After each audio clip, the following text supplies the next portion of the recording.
Welcome to another episode of Review Advent Calendar 2023. This time around we're going to review Esmeralda's Rebuild. This is a song suggested by ML. So let's get this started.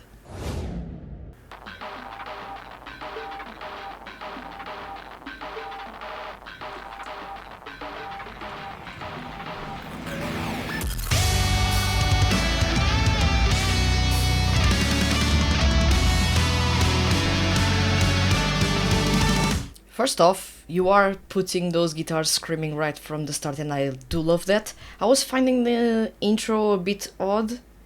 Pardon me on that, because this is the very first time that I'm listening to this song. I'm making an exception because I have yet to review these, but I will be writing the review exactly after recording these.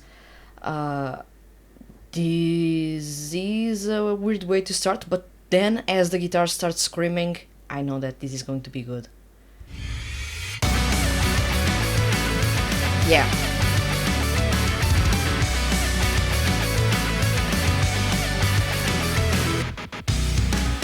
Ooh. This is so good. As a rock fan, I do love to find these types of heavier takes of rock, on rock music, and especially when the guitars are screaming. But they are not being noise, they are being quite melodic in their screaming. I do love this a whole lot. It reminds me of the good old days of Avenged Sevenfold back in the day. It sounds good right from the start. Those drums are something that I usually tend to commend, because I do enjoy the whole drumming for Esmeralda, basically since the start. But let's start it. Of course, for those of you that are coming across this for the very first time, and I am re-interrupting a lot right from the start, Esmeralda is a rock band part of the ENLIGHTRIBE franchise. It is fronted by Junta Terashima.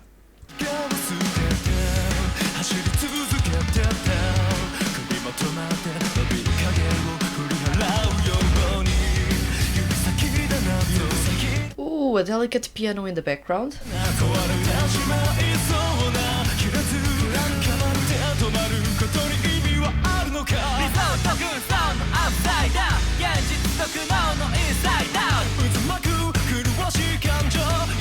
Okay, I was a bit on the fence because right now the franchise is making sure that everyone in the bands is singing.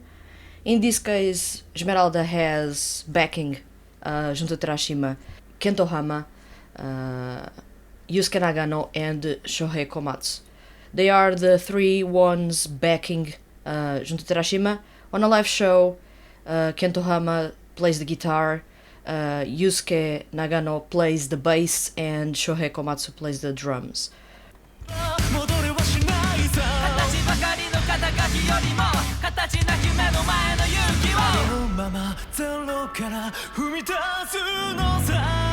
Ooh, that quiet part with the little details on the piano is nice to build up hype, because all of a sudden you don't have anything that you were having up until now. You had quite the low aggressive instrumental, then you have that part in which there is barely anything, just with Junta Terashima's vocals, and then you have the piano part that adds a little bit of a layer of gentleness to a song that is not gentle at all.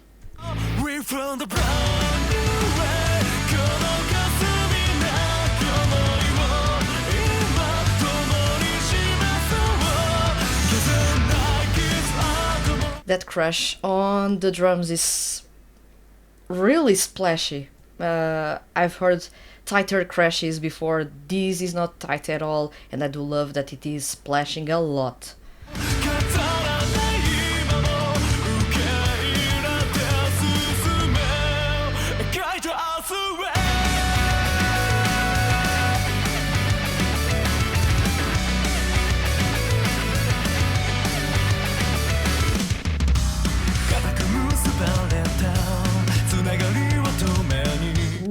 The focus on the piano and the bass. The bass is on your left, in case you haven't noticed, and the piano is playing on your right and taking a little bit of headspace in here for the center.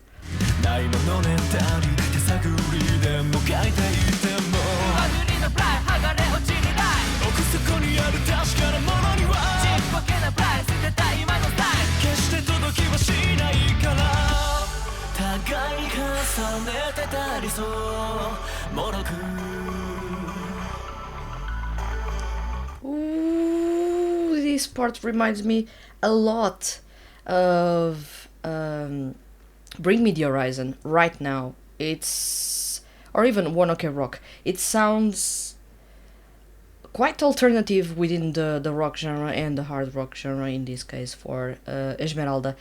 I do enjoy this a whole lot because you have a sort of an intermission that is the quiet before the storm. And I do love when rock songs do these because you have all that intensity up until now. You get to the bridge, and the bridge either is with featuring a really shredding guitar solo. I do hope that it still arrives, or you have a sort of an intermission in which everything quiets down and you leave the space either for introspection of what has happened up until now, or for the vocalist to take over and actually showcase that they can sing or put focus on a specific part in the lyrics that may sound a bit more dramatic or may have the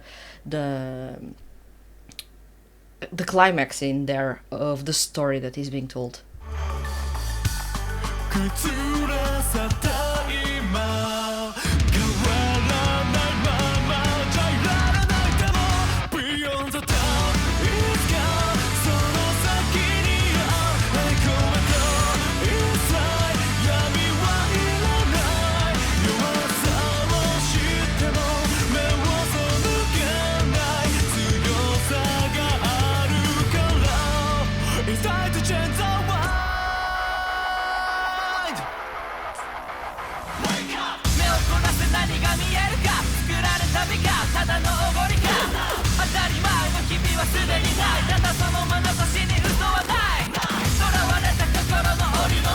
Okay, feedback in here. I would do better in this song without that part. I do not feel like the whole band singing along actually works this well in this part. Other than that, it is heavy. It is heavy as hell, and I do enjoy it a whole lot.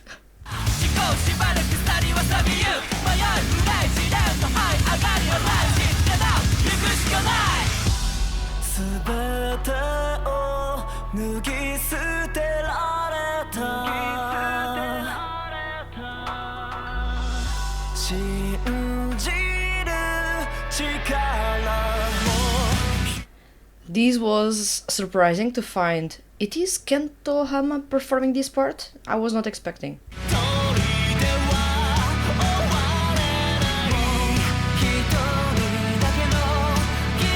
Oh, the whole band is taking turns. Now is Yusuke Nagano.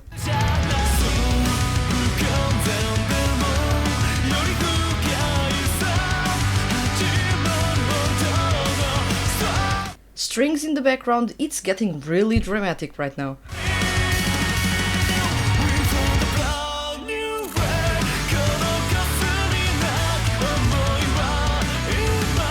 I do love that Junta Terashima is adding a little bit of falsetto to his performance.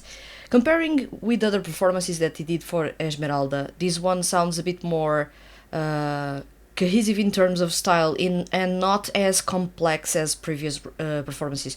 He did a little bit of everything in the previous songs released by the band, but this time around this is a more cohesive, more centered, more straightforward type of performance for him. It doesn't demand too much of him, but it's still a really tricky performance to deliver, especially if you are not familiar with this style of music, firstly. Then if you do not have the power in your voice to deliver something equally powerful alongside the music. And of course, if you don't have the technique or the control to actually do those long notes that Junta Terashima is doing, and also adding a little bit of falsetto here and there while powering his way through the performance.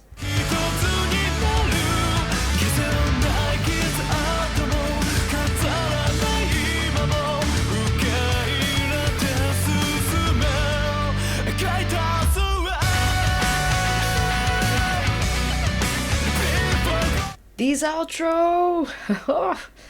I do love the whole work on the drums. Have I said that before? It is splashing, using all the kit. I love when drummers do that, and they do not restrict themselves to a certain part of the kit. They are using almost all, if not all, the kit especially the splashy side of the kit that not many drummers enjoy or not many bands want to feature in their music.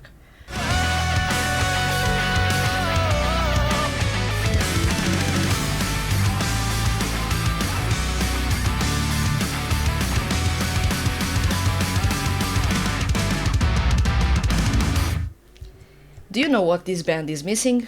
Or especially in this song, Rebuild is missing a solo. There is no guitar solo in this song. And the band has two intermissions that are quiet. One of those should have given way for a guitar solo, I believe. It was missing in here. Heavy, heavy, and heavy, but there was no way to relieve that tension throughout the song. The song was all tension. Without a place to release it all. So I feel like if there was something missing in here, at least for me, it is a guitar solo. Other than that, it is a shredding guitar tune. I do feel that people sometimes, I believe not many people even know what ENLIGHTRIBE is, because not many people are, to begin with, fans of rock music and then fans of this project, because this is not about idols, this is not popular music, this is quite a niche project with not that big of a budget. So they have been sparse in the music releases they do, in the content they create, but in here, out of all bands in ENLIGHTRIBE, Esmeralda is my favorite one, because they are a mix of hard rock with visual-kei, and I do love that mix. They are not a full-on visual-kei band, at least visually they are not a visual-kei band, but they lend a lot of concepts, and even the style of singing sometimes is a bit theatrical, something that fits really well with the visual-kei genre. Not to mention that visual-kei is not a music genre, is a fashion movement that influences various music genres. So in this case they do have influences of visual-kei, but not visually. You can say that they share some influences from other visual-kei bands, rock visual-kei bands out there. In this case, I do find their music quite enjoyable. I did find the intermission, the quiet intermission, the first one, to be amazing. It was actually an intermission. I was not aware that the song still had half of it to wrap up, basically. And when the second quiet part began, I was hoping for guitar solo. There was no guitar solo. There was yet again a massive focus on bringing everyone in the band to sing. I believe that a franchise, when they start and they say only the vocalists are going to sing, then stick with it. Only the vocalists are going to sing. You want everyone else to sing? Make a special CD series in which the rest of the members sing. Don't make them sing in songs like this. This sounds a bit weird when you have too much of the back of the rest of the band performing alongside the vocalist. It sounds almost like you are putting an idol group performing rock music, which is weird. So if you are presenting a project like, yes, we have a vocalist and the vocalist will perform, stick with it. Do it like Dear Vocalist does. Do it like right now Executioner is doing. Only the vocalist sings, and if there is an opportunity for everyone else to sing, because people will want their favorite voice actors to actually sing, then make a special series in which those characters, the ones playing the bass, the guitar, the drums, the piano, for example, make then a CD series in which they perform songs within their style, focusing on their music instruments. That worked in the Bandia Rose franchise. Why not doing that here? So I feel that the franchise wants to do a bit too much. I feel that they would sound a bit better if it was only Junta Terashima singing, only. It doesn't need the backing vocals. The song didn't need the backing vocals. Actually, the backing vocals took away a bit of the power and aggression that the song had. I don't know if it was intentional, of course. It may have been intentional, but seeing as the franchise has focused on bringing everyone to the spotlight, I feel it is deliberately something to justify having hired the seiyuu, not just for the drama parts, but also to capitalize on that and putting them singing alongside everyone else. I believe it is unnecessary in this case, because the band already sounds really good and doesn't need a lot of fanfare on the vocal end. Just one voice, easily recognizable for people to actually connect with, instead of having everyone else singing at the same time. It may disperse the tension, it may make people think that this project is not taking itself necessarily seriously enough, at least. So that's my 2 cents about bringing everyone to sing along. Can we have the band singing along to some parts? Yes, we can have some call and response part, but to have a part that should have been a guitar solo and then turning it into a relay of vocals by the band, not really my thing, but that's me being picky. But other than that, I did enjoy the song a whole lot. And of course, I would love to listen to more by Esmeralda. I would love for more people to actually get into Esmeralda. If you like heavy rock music, you have listened to this song. You can already gauge your expectations through this song. If you enjoy heavy rock music and you enjoy really robust technical vocals, Junta Terashima can deliver those day in, day out. Esmeralda is an awesome band, and I believe the band that I would most easily recommend in the ENLIGHTRIBE franchise, because they are different than everyone else. They have changed composers from their first CDs to this one, and their sound remains unaltered. So this is a really good sign that the band still has that essence, that heavy, dark, and aggressive vibe that I do enjoy a whole lot. Other than that, I do not have much to add, besides the fact that ML made an amazing suggestion in here. Thank you very much for the suggestion, ML, and I hope you guys enjoyed this episode as well. And if you can't wait for another episode, you have a playlist linked in this video in which you can find all the videos so far released in this review advent calendar series since 2021. So there's plenty of content for you to check out, and there's also another review of one of Esmeralda's songs, quite possibly the best, if not really the best song that the band has released so far in terms of technicality and the whole vibe that it has. It is really, really heavy and really, really technical on the vocal end. I believe very few seiyuu can pull off what Junta Terashima pulled off in that specific performance. With that being said, thank you very much for watching this episode, and I'll see you guys soon.